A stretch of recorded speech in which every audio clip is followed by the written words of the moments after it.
হঠাৎ করে ইজ তালা আলাইনা রাজুলুন ওমর রাদিয়াল্লাহু তাআলা আনহু তিনি বলছেন যে হঠাৎ করে একজন লোক আসলো, আমরা তাকে চিনি না। শাদীদু বিয়াজ সিয়াব ও শাদীদু সাওয়াদ শাআর, চুলগুলো কুচকুচে কালো, কাপড় ধবধবে সাদা।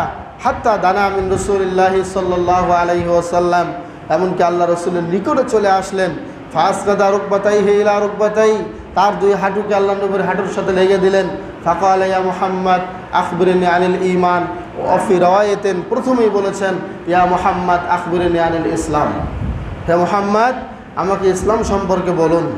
তখনই বিশ্বনবী বলেছিলেন, শোনো, ইসলাম হচ্ছে আল ইসলাম আনতা শাহাদা আল্লা ইলাহা ইল্লাল্লাহ ওয়া আন্না মুহাম্মাদার রাসূলুল্লাহ ওয়া তুকিমাস সালাহ ওয়া তু'তিজ যাকাহ ওয়া তাহুজ্জাল বাইতা ইন ইসতাতা ইলাইহি সাবিলা ওয়া তাসুমা রমাদান। এই পাঁচটি স্তম্ভ, এই পাঁচটি খুঁটির সমন্বয় হচ্ছে ইসলাম।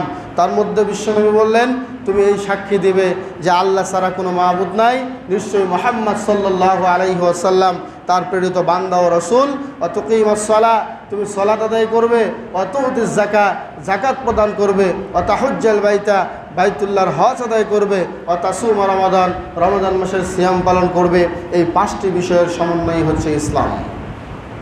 তাহলে পাঁচটি বিষয়ের মধ্যে হজ আছে নাকি নাই? আছে।